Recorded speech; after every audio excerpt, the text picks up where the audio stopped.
Vous écoutez La princesse de Clèves par Madame de Lafayette, un livre écrit par Madame de Lafayette et lu par la voix modélisée de Joël Paré-Beaulieu. La princesse de Clèves. Première partie. La magnificence et la galanterie n'ont jamais paru en France avec tant d'éclat que dans les dernières années du règne de Henri II. Jamais cour n'a eu tant de belles personnes et d'hommes admirablement bien faits, et il sembloit que la nature eût pris plaisir à placer ce qu'elle donne de plus beau dans les plus grandes princesses et dans les plus grands princes. Madame Élisabeth de France, qui fut depuis reine d'Espagne, commença à faire paraître un esprit surprenant et cette incomparable beauté qui lui a été si funeste. Marie Stuart, reine d'Écosse, qui venoit d'épouser Monsieur le Dauphin, et qu'on appela la reine Dauphine, étoit une personne parfaite pour l'esprit et pour le corps. Elle avoit été élevée à la cour de France. Elle en avoit pris toute la politesse, et elle étoit née avec tant de disposition pour toutes les belles choses que, malgré sa grande jeunesse, elle les émoit et s'y connoissoit mieux que personne. La reine, sa belle-mère, et madame, sœur du roi, émoient aussi les vers, la comédie et la musique. Le goût que le roi François Ier avoit eu pour la poésie et pour les lettres régnoit encore en France. Et le roi, son fils, aimant les exercices du corps, tous les plaisirs étoient à la cour. Mais ce qui rendoit cette cour belle et majestueuse étoit le nombre infini de princes et de grands seigneurs d'un mérite extraordinaire. Ceux que je vais nommer étoient, en des manières différentes, l'ornement et l'admiration de leur siècle. Le roi de Navarre attiroit le respect de tout le monde par la grandeur de son rang et par celle qui paroissoit en sa personne. Il excelloit dans la guerre, et le duc de Guise lui donnoit une émulation qui l'avoit porté plusieurs fois à quitter sa place de général pour aller combattre auprès de lui, comme un simple soldat dans les lieux les plus périlleux. Il est vrai aussi que ce duc avoit donné des marques d'une valeur si admirable et avoit eu de si heureux succès qu'il n'y avoit point de grand capitaine qui ne dût le regarder avec envie. Sa valeur étoit soutenue de toutes les autres grandes qualités. Il avoit un esprit vaste et profond, une âme noble et élevée, et une égale capacité pour la guerre et pour les affaires. Le cardinal de Lorraine, son frère, étoit né avec une ambition démesurée, avec un esprit vif et une éloquence admirable, et il avoit acquis une science profonde, dont il se servoit pour se rendre considérable en défendant la religion catholique, qui commençoit d'être attaquée. Le chevalier de Guise, que l'on appela depuis le grand prieur, étoit un prince aimé de tout le monde, bien fait, plein d'esprit, plein d'adresse, et d'une valeur célèbre par toute l'Europe. Le prince de Condé, dans un petit corps peu favorisé de la nature, avoit une âme grande et hautaine, et un esprit qui le rendoit aimable aux yeux même des plus belles femmes. Le duc de Nevers, dont la vie étoit glorieuse par la guerre et par les grands emplois qu'il avoit eus, quoique dans un âge un peu avancé, faisoit les délices de la cour. Il avoit 3 fils parfaitement bien faits. Le second, qu'on appela le prince de Clèves, étoit digne de soutenir la gloire de son nom. Il étoit brave et magnifique, et il avoit une prudence qui ne se trouve guère avec la jeunesse. Le vidame d'eux. Chartres, descendu de cette ancienne maison de Vendôme, dont les princes du sang n'ont pas dédaigné de porter le nom, étoit également distingué dans la guerre et dans la galanterie. Il étoit beau, de bonne mine, vaillant, hardi, libéral. Toutes ces bonnes qualités étoient vives et éclatantes. Enfin, il étoit seul digne d'être comparé au duc de Nemours, si quelqu'un lui eût pu être comparable. Mais ce prince était un chef-d'œuvre de la nature. Ce qui la voit de moins admirable, c'est toi d'être l'homme du monde le mieux fait et le plus beau. Ce qui le met toi au-dessus des autres est toi une valeur incomparable et un agrément dans son esprit, dans son visage et dans ses actions que l'on n'a jamais vu qu'à lui seul. Il avoit un enjouement qui plaisoit également aux hommes et aux femmes, une adresse extraordinaire dans tous ses exercices, une manière de s'habiller qui est toi toujours suivie de tout le monde sans pouvoir être imitée, et enfin un air dans toute sa personne qui faisoit qu'on ne pouvoit regarder que lui dans tous les lieux où il paroissoit. Le roi alloit jusqu'à la prodigalité pour ceux qui l'émoient. Il n'avoit pas toutes les grandes qualités, mais il en avoit plusieurs, et surtout celle d'aimer la guerre et de l'entendre. Aussi avoit-il eu d'heureux succès, et si on en excepte la bataille de Saint-Quentin, son règne n'avoit été qu'une suite de victoires. Les Anglois avoient été chassés de France, et l'empereur Charles Quint avoit vu finir sa bonne fortune devant la ville de Metz, qu'il avoit assiégée inutilement avec toutes les forces de l'Empire et de l'Espagne.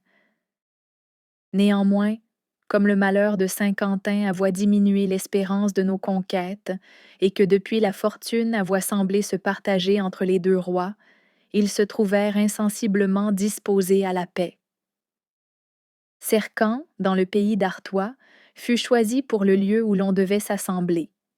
Les principaux articles étoient le mariage de Madame Élisabeth de France avec Don Carlos, infant d'Espagne, et celui de Madame, sœur du roi, avec Monsieur de Savoie. Le roi demeura cependant sur la frontière, et il y reçut la nouvelle de la mort de Marie, reine d'Angleterre. Il envoya le comte de Randan à Élisabeth pour la complimenter sur son avènement à la couronne. Elle le reçut avec joie.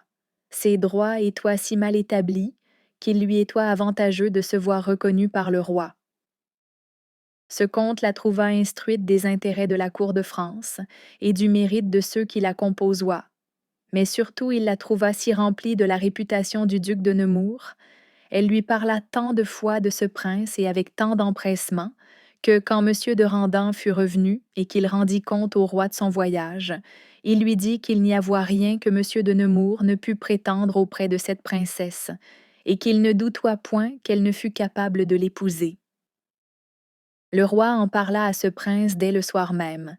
Il lui fit conter par M. de Randan toutes ses conversations avec Élisabeth, et lui conseilla de tenter cette grande fortune, mais ce prince ne put s'y résoudre. Il envoya Lignerolles, qui étoit un jeune homme d'esprit, son favori, pour voir les sentiments de la reine, et pour tâcher de commencer quelque liaison. En attendant l'événement de ce voyage, il alla voir le duc de Savoie, qui étoit alors à Bruxelles avec le roi d'Espagne.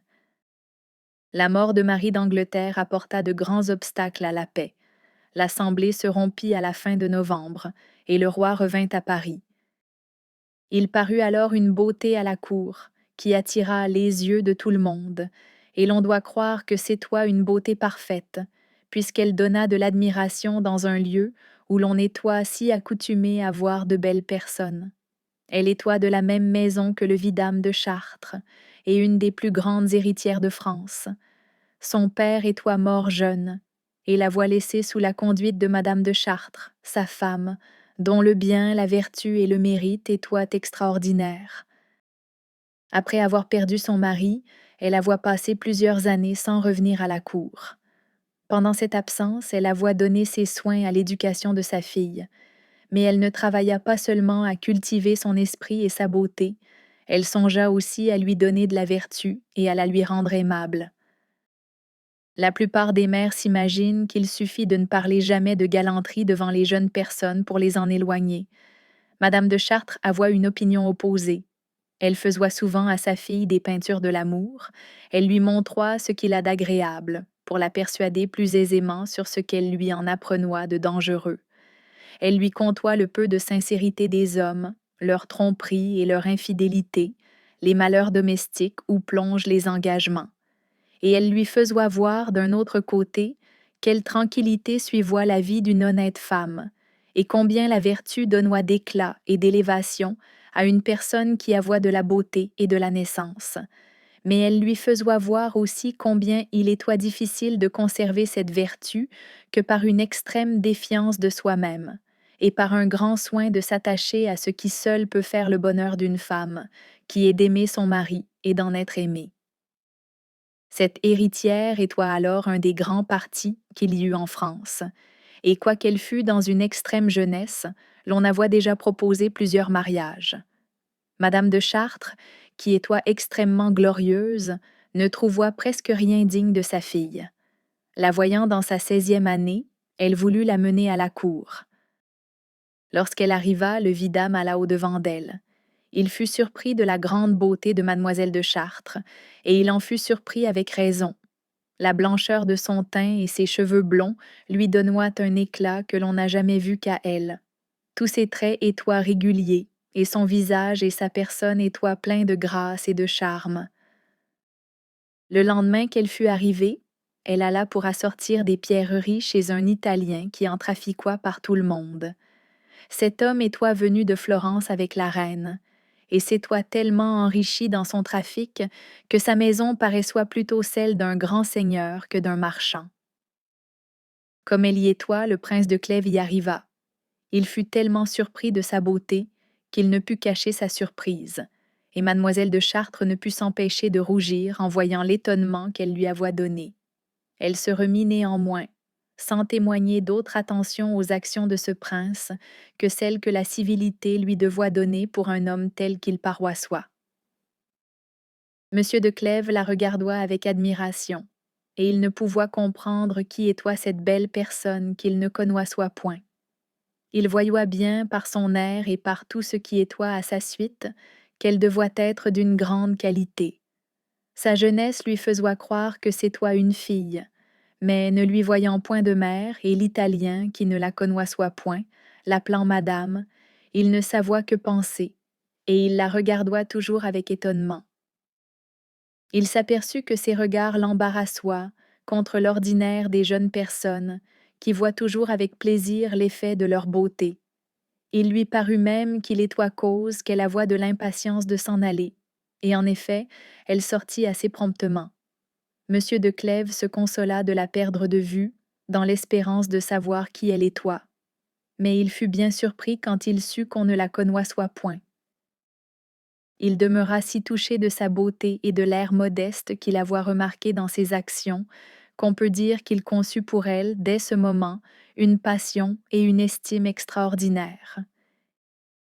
Il alla le soir chez madame, sœur du roi. Il étoit si rempli de l'esprit et de la beauté de mademoiselle de Chartres, qu'il ne pouvoit parler d'autre chose. Il conta tout haut son aventure, et ne pouvoit se lasser de donner des louanges à cette personne qu'il avoit vue, qu'il ne connoissoit point. Madame lui dit qu'il n'y avoit point de personne comme celle qu'il dépeignoit, et que, s'il y en avoit quelqu'une, elle seroit connue de tout le monde. Madame de Dampierre, qui étoit sa dame d'honneur et amie de Madame de Chartres, entendant cette conversation, s'approcha de cette princesse et lui dit tout bas que c'étoit sans doute Mademoiselle de Chartres que Monsieur de Clèves avoit vue. Madame se retourna vers lui et lui dit que, s'il vouloit revenir chez elle le lendemain, elle lui feroit voir cette beauté dont il étoit si touché. Mademoiselle de Chartres parut en effet le jour suivant. Elle fut reçue des reines avec tous les agréments qu'on peut s'imaginer, avec une telle admiration de tout le monde, qu'elle n'entendoit autour d'elle que des louanges. Elle les recevoit avec une modestie si noble, qu'il ne sembloit pas qu'elle les entendît, ou du moins qu'elle en fût touchée. Elle alla ensuite chez madame, sœur du roi. Cette princesse, après avoir loué sa beauté, lui conta l'étonnement qu'elle avoit donné à monsieur de Clèves. Ce prince entra un moment après. Venez, lui dit-elle, voyez si je ne vous tiens pas ma parole, et si, en vous montrant mademoiselle de Chartres, je ne vous fais pas voir cette beauté que vous cherchiez. Remerciez-moi au moins de lui avoir appris l'admiration que vous aviez déjà pour elle. Monsieur de Clèves sentit de la joie de voir que cette personne qu'il avoit trouvée si aimable étoit d'une qualité proportionnée à sa beauté. Il s'approcha d'elle, et il la supplia de se souvenir qu'il avait été le premier à l'admirer, et que, sans la connaître, il avoit eu pour elle tous les sentiments de respect et d'estime qui lui étoient dus. Le chevalier de Guise et lui, qui étoient amis, sortirent ensemble de chez madame. Ils louèrent d'abord mademoiselle de Chartres sans se contraindre. Ils trouvèrent enfin qu'il la loua trop, et ils cessèrent l'un et l'autre de dire ce qu'ils en pensoient. Mais ils furent contraints d'en parler les jours suivants partout où ils se rencontrèrent. Cette nouvelle beauté fut longtemps le sujet de toutes les conversations. La reine lui donna de grandes louanges et eut pour elle une considération extraordinaire. La reine Dauphine en fit une de ses favorites et pria Madame de Chartres de la mener souvent chez elle. Mesdames filles du roi l'envoya chercher pour être de tout leur divertissement. Enfin, elle était aimée et admirée de toute la cour, excepté de Madame de Valentinois. Ce n'est pas que cette beauté lui donna de l'ombrage. Une trop longue expérience lui avoit appris qu'elle n'avoit rien à craindre auprès du roi. Mais elle avoit tant de haine pour le vidame de Chartres qu'elle avoit souhaité d'attacher à elle par le mariage d'une de ses filles, et qui s'étoit attachée à la reine, qu'elle ne pouvoit regarder favorablement une personne qui portoit son nom, et pour qui il faisoit paroître une grande amitié. Le prince de Clèves devint passionnément amoureux de mademoiselle de Chartres, et souhaitoit ardemment de l'épouser. Mais il craignoit que l'orgueil de madame de Chartres ne fût blessé de donner sa fille à un homme qui n'étoit pas l'aîné de sa maison. Cependant cette maison étoit si grande que c'étoit plutôt la timidité que donne l'amour, que de véritables raisons, qui causoient les craintes de monsieur de Clèves. Il avoit un grand nombre de rivaux. Le chevalier de Guise lui paroissoit le plus redoutable par sa naissance, par son mérite, et par l'éclat que la faveur donnoit à sa maison. Ce prince étoit devenu amoureux de mademoiselle de Chartres le premier jour qu'il l'avoit vue. Il s'étoit aperçu de la passion de monsieur de Clèves, comme monsieur de Clèves s'étoit aperçu de la sienne. Quoiqu'ils fussent amis, l'éloignement que donnent les mêmes prétentions ne leur avoit pas permis de s'expliquer ensemble, et leur amitié s'étoit refroidie sans qu'ils eussent eu la force de s'éclaircir. L'aventure qui étoit arrivée à monsieur de Clèves, d'avoir vu le premier mademoiselle de Chartres, lui paroissoit un heureux présage, et sembloit lui donner quelque avantage sur ses rivaux. Mais il prévoyoit de grands obstacles par le duc de Nevers, son père. Ce duc avoit d'étroites liaisons avec la duchesse de Valentinois. Elle étoit ennemie du vidame, et cette raison étoit suffisante pour empêcher le duc de Nevers de consentir que son fils pensât à sa nièce. Madame de Chartres, qui avoit eu tant d'application pour inspirer la vertu à sa fille, ne discontinua pas de prendre les mêmes soins dans un lieu où ils étoient si nécessaires, et où il y avoit tant d'exemples si dangereux. Elle la pria, non pas comme sa mère, mais comme son amie, de lui faire confidence de toutes les galanteries qu'on lui diroit, et elle lui promit de lui aider à se conduire dans des choses où l'on étoit souvent embarrassé quand on étoit jeune. Le chevalier de Guise fit tellement paroître les sentiments et les desseins qu'il avoit pour mademoiselle de Chartres qu'ils ne furent ignorés de personne. Il ne voyoit néanmoins que de l'impossibilité dans ce qu'il désiroit. Il savoit bien qu'il n'étoit point un parti qui convint à mademoiselle de Chartres, par le peu de bien qu'il avoit pour soutenir son rang. Et il savoit bien aussi que ses frères n'approuveroient pas qu'il se mariât, par la crainte de l'abaissement que les mariages des cadets apportent d'ordinaire dans les grandes maisons. Le prince de Clèves n'avoit pas donné des marques moins publiques de sa passion qu'avoit fait le chevalier de Guise. Le duc de Nevers apprit cet attachement avec chagrin. Il crut néanmoins qu'il n'avoit qu'à parler à son fils pour le faire changer de conduite. Mais il fut bien surpris de trouver en lui le dessein formé d'épouser mademoiselle de Chartres. Il blâma ce dessein, il s'emporta, et cacha si peu son emportement, que le sujet s'en répandit bientôt à la cour, et alla jusqu'à madame de Chartres. Elle n'avoit pas mis en doute que monsieur de Nevers ne regardât le mariage de sa fille comme un avantage pour son fils. Elle fut bien étonnée que la maison de Clèves et celle de Guise craignissent son alliance, au lieu de la souhaiter. Le dépit qu'elle eut lui fit penser à trouver un parti pour sa fille, qu'il a mis au-dessus de ceux qui se croyoient au-dessus d'elle. La mort du duc de Nevers, qui arriva bientôt après, mit le prince de Clèves dans une entière liberté de suivre son inclination, et sitôt que le temps de la bienséance du deuil fut passé, il ne songea plus qu'au moyen d'épouser mademoiselle de Chartres.